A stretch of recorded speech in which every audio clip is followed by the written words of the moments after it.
Hello, my dear friends. This political week in Ukraine was parliamentary and legislative. The Verkhovna Rada adopted or began to consider a whole range of important laws. The first one, the Parliament of Ukraine adopted a draft law on judicial reform. Verkhovna Rada considered the law number 3711D on the resumption of the work of the High Qualification Commission of Judges. This commission appoints all judges of Ukraine. When considering the law on commission in the second reading, the deputies took into account the remarks of Western partners and the Venice Commission and approved amendment number 453. According to it, the first composition of the Competition Commission, which will select members of the High Qualification Commission of Judges, begins to work on the condition that at least 4 of these members are appointed. 2 of them will be offered by international organizations. For the past 5 years, they have been providing Ukraine with the technical assistance in the field of judicial reform or prevention and combating corruption. In general, the High Qualification Commission of Judges will consist of 6 people. Of these, 3 will be judges of retired judges proposed by the Council of Judges. 3 more will be international experts. Members of the renewed commission will be selected in 2 stages. First, they will be tested for the virtue and then for competence. The latter will be chaired by the High Council of Justice.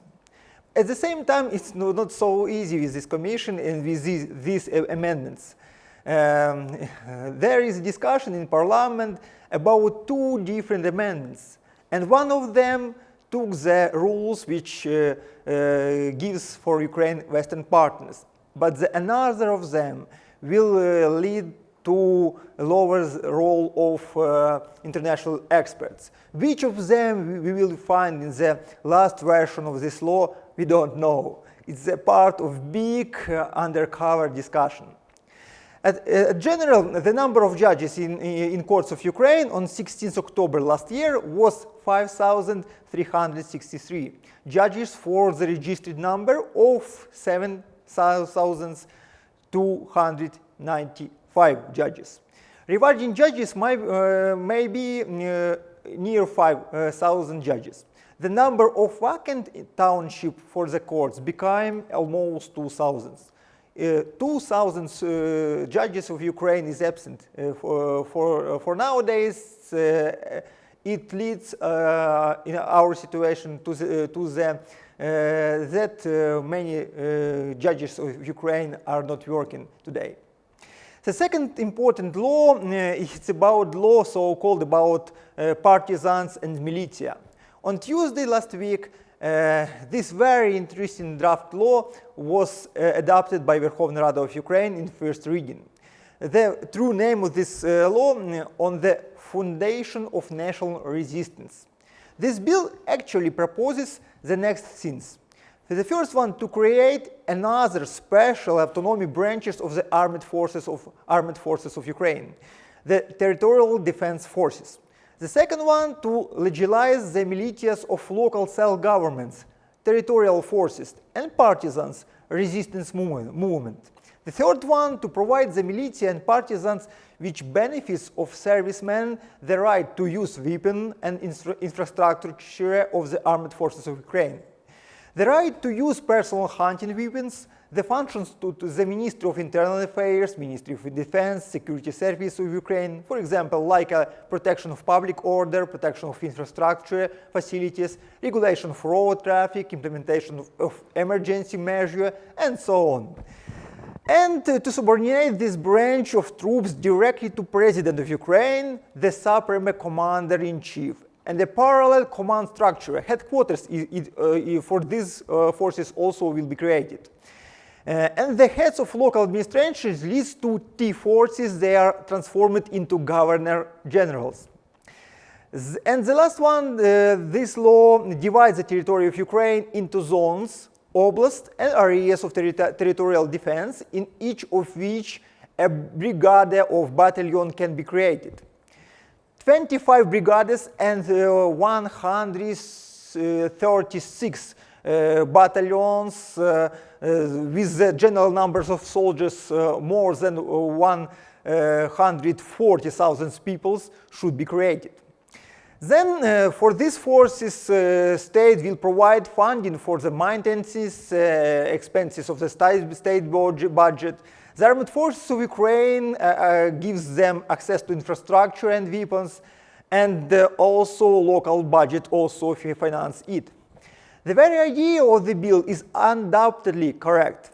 The T forces can play an important role in ensuring the security of the country and potentially deterring the invasion. But the bill looks too vague and unprofessionally written.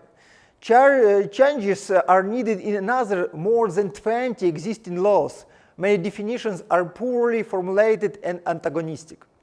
The role and the function of the president in the power bloc are increasing also.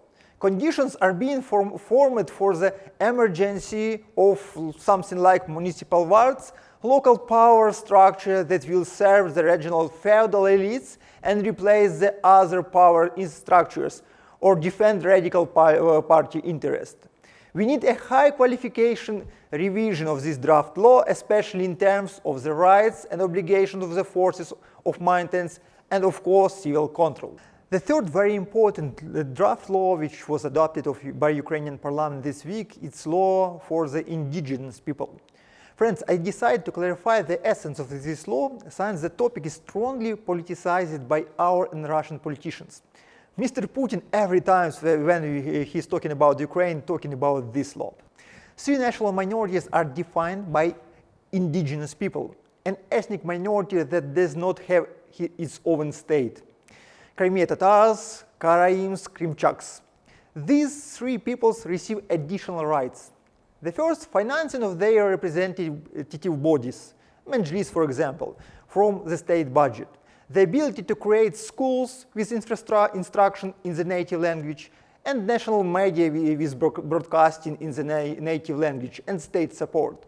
Parliament representation and different representation on the different levels of government. Second one, part of the revenues of local budgets from the use of natural resources of the Autonomous Republic of Crimea and the city of Sebastopol. The law has primary political goals, including increasing the loyalty of leaders of the Crimean Tatar people to the authorities. From now, they will be financed by the state. This is important from many points of view, from the Poroshenko concurration to the international courts. The second one, preparation for the events of the Crimean platform. All three peoples of all three ethnic groups are Crimean, and influence of public opinion in Crimea. The third one, division of the problem of the right of national minorities in three groups. The first, indigenous peoples, they have support from the state. The second one, minorities of European Union countries, bidding and dialogue. And the third one, all the rest, more than 100 ethnic minorities, especially Russians. The law is poorly written. Many provisions contradict the legislation of Ukraine and sound unlogical. The official expert institution of Ukrainian parliament wrote a lot about it.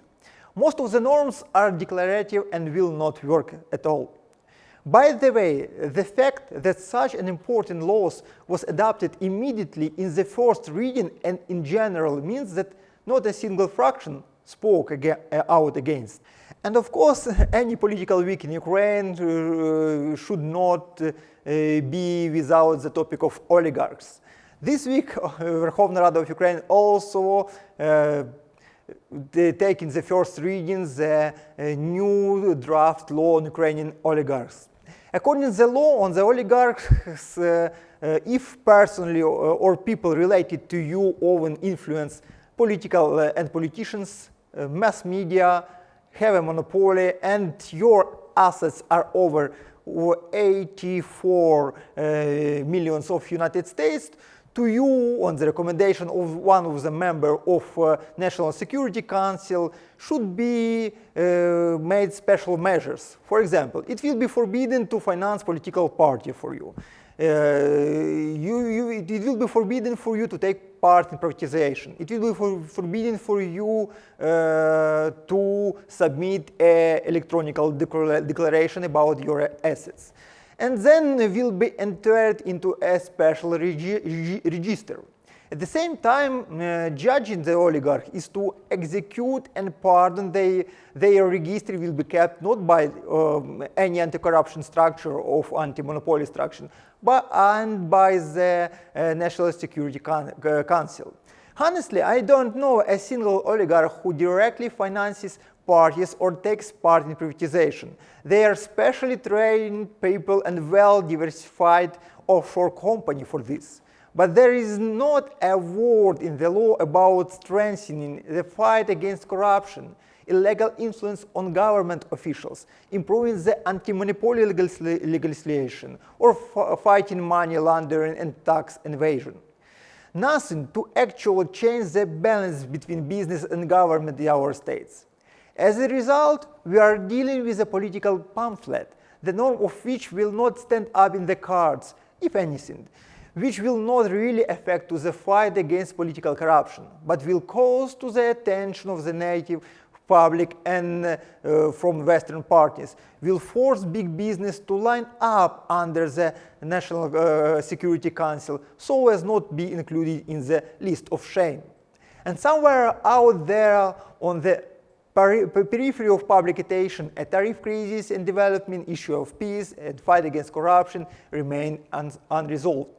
Moreover, this law was adopted only in first reading, and there is a few alternative draft laws. There is a position also chair of Ukrainian parliament which insists for development and approving this law with big changes. I think a big dialogue about this law will be in Ukrainian future.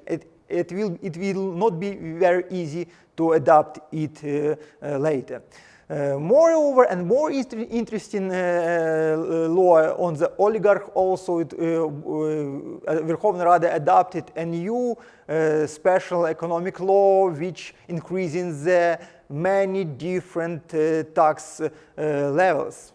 Project 5600 significantly expands the tax base and introduce a new tax rates for businessmen and ordinary citizens, such as an 90.5% tax on the sale of third real estate object, the right of the tax authorities to automatically write off any amounts from the accounts of enterprises and impose bans of the departure of company executive abroad, as well as the excellent rates for 20% of primary sales of real estates.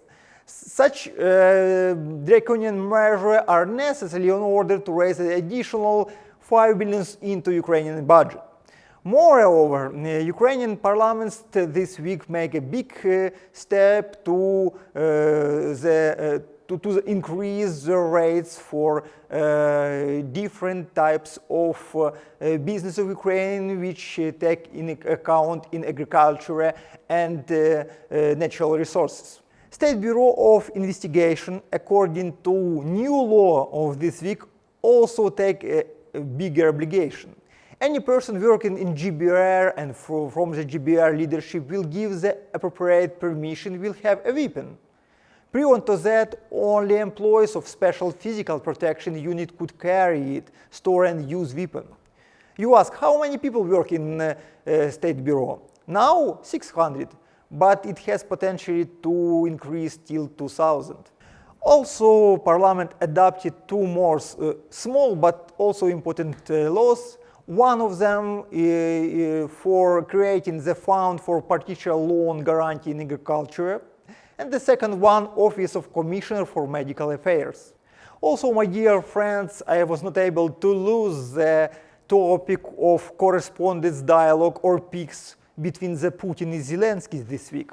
Within his dialogue with Russian society, Putin in this week raised three main signals for Ukraine. The first signal is the Ukrainian people is friendly for Russia. The second one, there is nothing to talk about with Zelensky due to the fact that the country and Zelensky himself are under the external control. And the last one, Russia is worried about the development of Ukraine by NATO countries, by building the new NATO base in the area of Ukraine. Of course, we should understand that Putin tried to answer the question why the meeting between him and Mr. Zelensky is not going.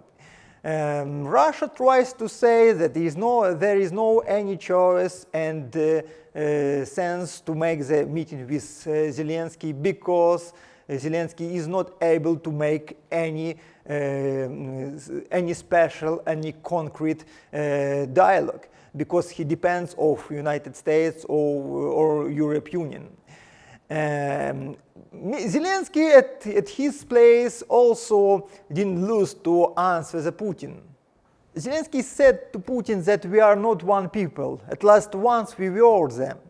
That there this about and any external management are exclusive and propaganda mantra for the internal consumers in Russia.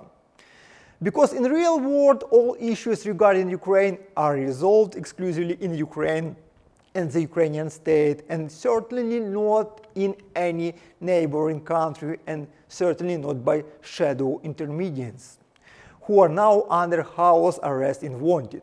Of course, we understand that Zelensky talking about the Mr. Medvedchuk, Putin also reminded him like a representative of Putin in Ukraine.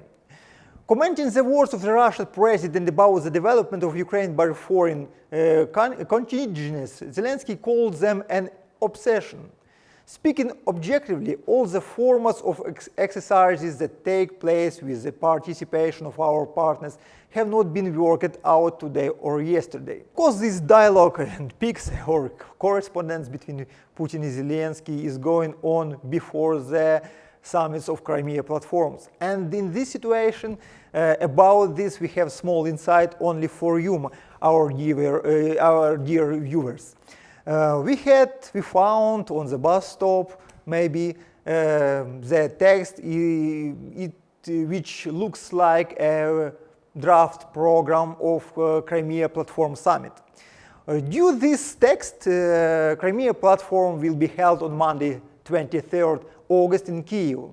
The official part of summit includes a speech by President of Ukraine, Zelensky, head of Verkhovna Rada, Razumkov, Prime Minister Shmyhal maybe, as well as speeches by the heads of delegations, the leaders of Crimea Tatar people, and representative of Crimean platform, the expert network.